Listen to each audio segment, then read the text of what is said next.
Welcome. This video is going to show how to download, install, and run SimTwo, a powerful, easy to use, and simple robot simulator software. All the links shown in this video gonna be in the description below. There is a tutorial in the GitHub for getting started, line follower, and maze follower. Also, if you're using an Apple computer, you're gonna need to install a virtual machine. For example, you can use this one here. Let's start going back to our page and downloading our software. Double click on SimTwo.zip and install this to your computer.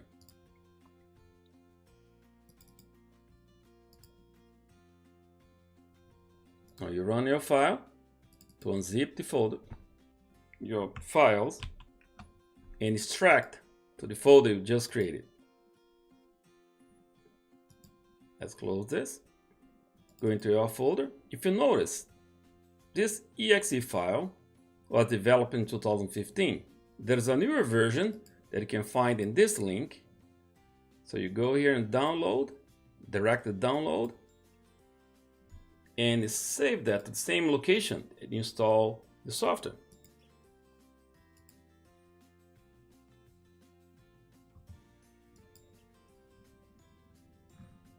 So we can close this, and close this. Now looking at the folder, we have two exe files. Delete the one that was developed 2015. And now we are ready to run the latest ingredient. Double click and SimTwo 2018 exe file.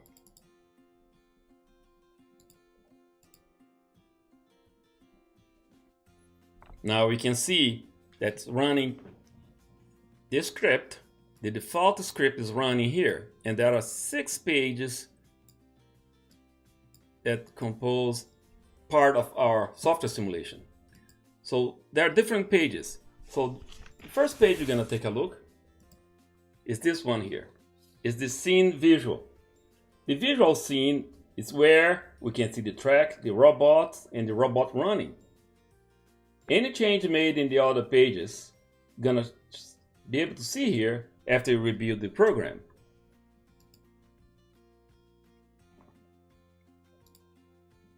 Now we're gonna see the next page. It is the XML scene edit. That's the editor that you're gonna be able to see the XML file for all the objects and the scene that you selected. So one important thing here, if you go in the scene here and change the scene, for example, to a line follower and hit OK, your scene is gonna change, and also your XML files. Now we have the AGV, XML, and the track. If I go back to my, remember always we have to rebuild after any change in one of the 5 pages to be able to see in this page. So if you go back here and change back to the default and hit OK, now you can see 5 tabs in your XML scene editor. 1, 2, 3, 4, 5. But if I change my scene from the default to a line follower, you're gonna be able to see only 2, because that's our vehicle, that's our track. The next page I want to call attention to is similar to Excel. We have variables where you can have the default values, but also we can modify the default values. We can put the AGV in a manual mode, or you can run the script. That's the default script. So if you see here, the AGV is running following that script that is written at the code control. That's a page we're gonna see next. So the page control has your code in Pascal to control this AGV in top of the line. But also, another page that has values that can modify your performance on top of this line is the configuration page. You're gonna see that after your code control. But basically here, we can stop our script. And for example, we're gonna keep running the script for a second here and put in manual stop again. these two coordinates here, the X and Y, if I hit the go to, the AGV go to my home position. That is my home position for the given default script. But another thing you have to pay attention here, this is my falling error. So I have a set point and I am 0.9 above my set point. In some point I'm gonna be minus under my set point. So this is gonna keep me track how my performance is gonna be. Right now I under my set point where it's supposed to be, and sometimes I'm gonna be above my set point. And I'm trying to track the line most perfect possible. And as long as my falling error is small, that my control is being optimized. So this is similar to Excel. You see the variable values, you can see the line sensor simulation values, and we can, based on that, we can determine what kind of gain we need to improve, what kind of code we need to improve. So if you're looking at in the code itself, that we're gonna see here, the next step is the code editor. So this in Pascal, and have here your subroutines based on the number of robots you have. You can have more than one robot, how many sensors line you have in each robot. You can have up to 6. You can define how you want to control your robot. So all subroutines is defined here. And here you control the code that run your robots in your scene. Could be a line follower, could be a quadcopter, could be the default scene. So it's important that you see the code and learn here how to change to what you want.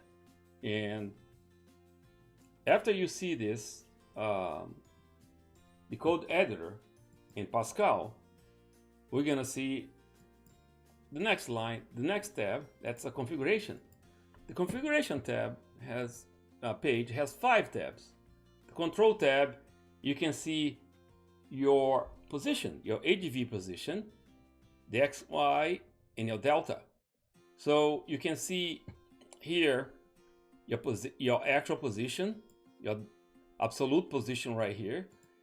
You can see your global, see your photo lines for your 3 photo eyes. You have 3 photo eyes, and show which one. For example, this is the middle, it's always on, and the left and right, they are keep going off and on because we are now deviating a little bit to the left, deviating a little bit to the right, but the middle one, you always see that's on, so always on the top of the line. And then you can see the robots with the PIDs. You can change the PIDs here and see if your falling error going to reduce or not. Then again, you can see the left axis, the right axis, and you can see your absolute position right here. Then the graphics itself, you can change some settings from the graphic. You can add some grids, you can put some fog to your scene. You can change itself based on the graphics tab from the configuration page. The debug tab is important to see what does your PID looks like. Right now I have 1, 0, and 0. And I can see that my PID speed is running at 10 milliseconds. So I see that I'm running the X0, this is the left axis. I'm running a PID for the speed loop, not for the position loop or for the torque loop, but I'm running for the speed loop. And that PID, I have 1 for proportional and 0s for differential integral gains. And I can see here my gear. That's important to know and compare between the right X and the left X and see what kind of behavior I'm getting from my falling error. Then the physics here for the AGV, I can change parameters and set. Also, the I/O tab is very important because here I can be connecting to my simulator, my PLC, my PC, or I can be also connected to another machine and send a Modbus test. I can go here, override it, and force some output coils from this program that's gonna be able to trigger another subroutine in another simulator in the same PC, or even a piece of hardware outside here. But also I can override my inputs. If I have a bit 7, 6, 4, 2, and 0 in my code, I can force it to get different behavior because my code is going to be looking to the inputs right here.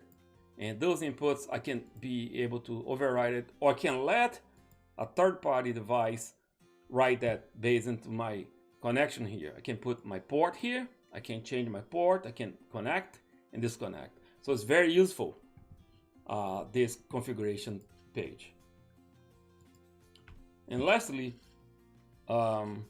is the chart. The chart page is basically to see your plotting. You can go here and do check your state, X, Y, and Z. I can go here, my left axis, my position, my speed, my torque, my current, my voltage. I can see that, or my power. A lot of things that you can see. You can see your position reference in your position reference. And then, for example, you can calculate your falling error based on your motor speed and your speed reference.